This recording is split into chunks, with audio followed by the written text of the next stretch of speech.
Finance and investment की दुनिया में इतने सारे भाग हैं कि आप सब उन्हें सुनते सुनते ही पागल हो जाओगे। और उन सही भागों में से मैं आज आप सबको 4 इन्वेस्टमेंट प्लेटफॉर्म बताने वाला हूँ। तो वीडियो बहुत ही इंपॉर्टेंट होने वाली है, तो चलो वीडियो शुरू करते हैं। तो सबसे पहले अपन लोग इक्विटी के बारे में शुरू करते हैं। ये नाम कई लोगों ने पहली बार सुना होगा और कई लोग उसके बारे में जानते भी होंगे। तो इससे अपन लोग सबसे पहले इसके क्वेश्चंस को देख लेते हैं कि इक्विटी क्या है, इक्विटी से क्या होता है, इसे इक्विटी कहा जाता है, फिर कुछ और भी कहा जाता है। तो आगे बढ़ते हैं हम सब और पॉइंट 1 में जाते हैं। इक्विटी क्या है? इक्विटी का मतलब बिजनेस की ओनरशिप होती है। मान लो एक कंपनी है और उसके शेयर्स मतलब छोटे छोटे हिस्से को इक्विटी कहा जाता है। मैं आप सबको एक उदाहरण देकर भी समझाता हूँ। मान लो आप और मैं और मेरे एक दोस्त और आपके 2 दोस्त, हम पांचों ने मिलकर एक कंपनी शुरू की। हम सभी ने 2-2 करोड़ रुपए उस कंपनी में लगा के 10 करोड़ रुपए जमा किए और उस 10 करोड़ रुपए को हमने जमा करने के बाद एक कंपनी खोली। उसके बाद हमने कंपनी के लिए रजिस्ट्रेशन कराया और 1 करोड़ शेयर्स तैयार किए। फिर हमने आपस में बातचीत की और भविष्य में हम पांचों के बीच में कोई लड़ाई ना हो, इससे हमने कंपनी के 100% में से 20-20% सबको बांट दिया। इसी वजह से हमने 1 करोड़ शेयर्स में से 20-20 लाख शेयर्स हम पांचों ने बराबर बांट लिए। अब मान लो भविष्य में हमारी कंपनी को ग्रो करने के लिए हमें 5 करोड़ रुपए चाहिए। उस समय भी हम सभी कंपनी के बराबर हिस्सेदारी होंगे, क्योंकि कंपनी के 100% में से 20-20% हम सबका है। फिर हम सब मिलकर अपनी कंपनी में से 50% इक्विटी मतलब शेयर्स को पब्लिक में बेच देंगे। ऐसे करके हमें 5 करोड़ रुपए मिल गए। मतलब अगर कोई हमारी कंपनी के 1 लाख शेयर्स खरीद लेना तो वह हमारी कंपनी के 1% का मालिक बन जाएगा। तो अब तक तो आप लोग समझ ही गए होंगे, यानी कंपनी अपनी इक्विटी को शेयर्स में बांटकर पब्लिक को बेच देती है। और इसी कारण स्टॉक मार्केट को इक्विटी मार्केट, स्टॉक इन्वेस्टिंग को इक्विटी इन्वेस्टिंग कहा जाता है और स्टॉक ट्रेडिंग को इक्विटी ट्रेडिंग भी कहा जाता है। आप वीडियो को पीछे करके देखिए तो मैंने शुरुआत में इक्विटी से जुड़े कुछ सवाल पूछे थे कि इक्विटी क्या है, इक्विटी से क्या होता है, इक्विटी का नाम इक्विटी है या फिर कुछ और है। इन सभी सवालों के जवाब मैंने इस उदाहरण में ही दे दिए हैं। यह तो जान लिया कि इक्विटी क्या है, इक्विटी से क्या होता है और इक्विटी का नाम इक्विटी क्यों है। लेकिन अगर आपने डेप्थ को नहीं जाना तो इक्विटी को भी समझने का पूरा फायदा आप सबको नहीं मिलेगा। अगर आप सब फाइनेंस, इन्वेस्टमेंट, ट्रेडिंग में इंटरेस्टेड है तो इसे जानना मत भूलें। हालांकि इक्विटी में भी ज़्यादा रिस्क होता है, प्रॉफिट भी ज़्यादा हो सकता है, लेकिन डेट में ऐसा नहीं है। अब मैं आप सबको डेट के बारे में ही बता देता हूँ। इससे आप ऐसे समझो कि डेट में अगर आप अपना पैसा इन्वेस्ट करते हो ना तो उसमें आप सबको ज़्यादा रिस्क नहीं रहता और आपका पैसा आपको वापस भी मिल जाएगा, वो भी ब्याज समेत। मैं आप सबको इसका उदाहरण दिए समझा देता हूँ। मान लीजिए XYZ नाम की एक कंपनी, उस कंपनी को अपने नए प्लान को शुरू करने के लिए $1 लाख की जरूरत है। तो वह कंपनी अपने बॉन्ड जारी करेगी जिसमें ना आप सब अपना पैसा इन्वेस्ट करोगे। मान लीजिए आपने 10,000 इन्वेस्ट किए। उसके बाद कंपनी को हर साल लगभग आपको 10% ब्याज देना पड़ेगा। कंपनी मतलब आपसे पैसा लेने के बाद आपको फिक्स टाइम भी बता देगी कि आपका पैसा कब तक वापस आ जाएगा आपके पास। जैसे कि मान लो 5 साल, वही 5 साल में ना हर साल वो आपको 10% ब्याज भी देंगे और वो आपके 5 साल पूरे होने के बाद आपका पूरा पैसा भी वापस कर देंगे, जितना आपने पहले इन्वेस्ट किया था और जितना ब्याज है उसे भी। इसी को डेट कहा जाता है। मतलब आप अपना पैसा कंपनी को लोन या उधार में देते हैं और कंपनी आपको बाद में उस पैसे को ब्याज समेत वापस भी लौटा देती है। तो डेट में रिस्क नहीं होता है और इसमें आपके पैसे डूबने की संभावना एकदम एकदम ही कम हो जाती है। मतलब आपके पैसे की डूबने की संभावना, मतलब डेट में ज़्यादा रिस्क नहीं होता और आपके पैसे की डूबने की संभावना बहुत कम होती है।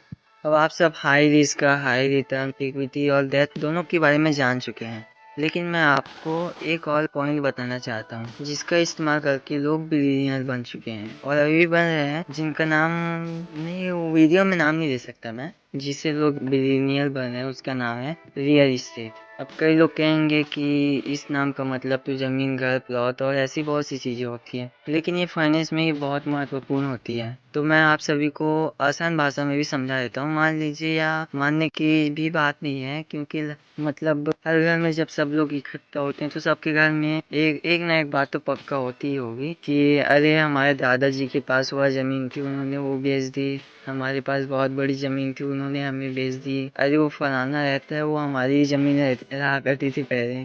उसे भी वजह बेच दी, नहीं तो आज उसकी कीमत इतनी होती उतनी होती। ऐसी बातें ना अक्सर हमारे घर में मतलब चलती रहती है, वो हर घर की बात है, मेरे घर में भी चलती है, आपके घर में भी चलती होगी। और मैं यह भी बताता हूँ कि ये स्टॉक मार्केट या ट्रेडिंग की तरह नहीं है कि आज ग्राफ एकदम ऊपर चला गया और कल ग्राफ पूरा नीचे आ गया, वैसे नहीं हुआ। क्योंकि आप भी जानते हैं, मैं भी जानता हूँ और सब जानते हैं कि लैंड की कीमत ना गिरती नहीं है ज़्यादा, क्योंकि अभी तक के आम तौर पर ये इसकी कीमत गिरी ही नहीं है। लेकिन मैं बिल्कुल नहीं कहूँगा कि लैंड की कीमत कभी नहीं गिरेगी, उसकी कीमत भी एकदम सिचुएशन के हिसाब से रहती है। पर अक्सर देखा है मैंने, लैंड की कीमत गिरती नहीं। और मैंने अभी शुरू में ये भी कहा था कि इससे लोग बिलियनर बन रहे हैं, इसलिए इस कॉन्सेप्ट को मैं अच्छे से भी समझाता हूँ आप सबको। और मैं आप सबको एक बात भी बताता हूँ कि एक यूट्यूब की वीडियो देखकर ना आप कभी बिलियनियर नहीं बनोगे, लेकिन अगर मैं आपको इस वीडियो में जो जो स्टेप बताऊँ, अगर उन पे आप रियल एक्शन लोगे, उन पे अगर आप कंसिस्टेंसी लगा के अच्छे से एक्शन लोगे, तो आपके चांसेस है बिलियनियर बनने के। ताकि ये मैं भी सोचता हूँ करने का, बाकी मैं कर नहीं पाता, ताकि मैं अभी उतना मिडिल क्लास हूँ मैं भी, और कई लोग भी ये सोचते हैं और कई लोग कर भी रहे हैं ये सब। इस पॉइंट को ध्यान से सुनना। और मैं उतना भी मतलब एक्सपर्ट नहीं हूँ, मैं अपने हिसाब से बता रहा हूँ, मुझे जो लगता है उसे। इसके लिए ना आपको सबसे पहले एक लैंड या फिर ज़मीन खरीदनी होगी, और वो भी ऐसी ज़मीन खरीदना ना जो एकदम रेयर हो, एकदम मतलब कि वो सड़क किराने हो, एकदम रियल एस्टेट के बाजू में हो। अब इसके बारे में तो मुझे बताने की ज़रूरत नहीं होगी, क्योंकि आप सबको पता ही होगा असली जगह कहाँ पर से, अच्छी अच्छी जगह कहाँ पर से, कहाँ ज़मीन महंगी मिलती है। लेकिन कई लोगों की ये समस्या भी है कि लैंड कैसे लें, उनके पास तो पैसा ही नहीं है। और रियल इस्टेट मतलब लैंड का कोई वो मजाक भी नहीं है वो, कि मतलब कुछ हज़ार या कुछ लाख है तो लैंड खरीद ले। अगर मैं कहूँ तो अच्छी प्रॉपर्टी खरीदने के लिए काफ़ी ज़्यादा पैसा ही होना ज़रूरी है।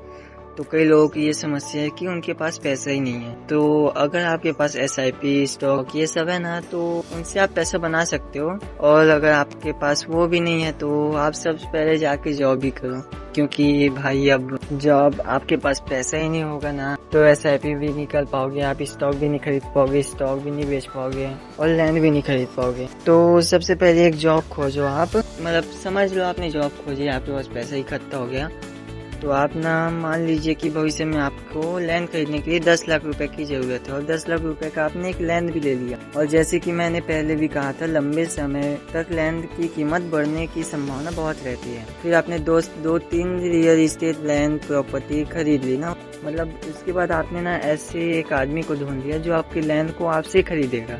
आप भी कहोगे आप लैंड में हमसे खरीदाते हो फिर वापस बेचने के लिए कहते हो, तो पहले पूरा सुनो।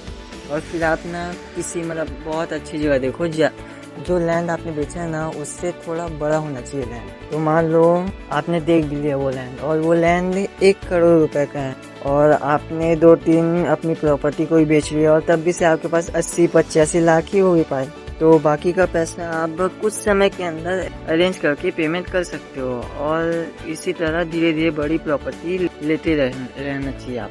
और 80-85 लाख में आप 1 करोड़ का ले भी सकते हैं, मतलब उसे आप टाइमिंग दे देना, भाई 3-4 महीने में मैं तेरे पैसे दे दूंगा। फिर उसके पूरे पैसे देने के बाद उस प्रॉपर्टी को पूरा अपना खरीद लेना। और पैसे अब मैं वो भी नहीं कह रहा हूँ कि 15-20 लाख 3-3 4-4 महीने में आ जाएगा।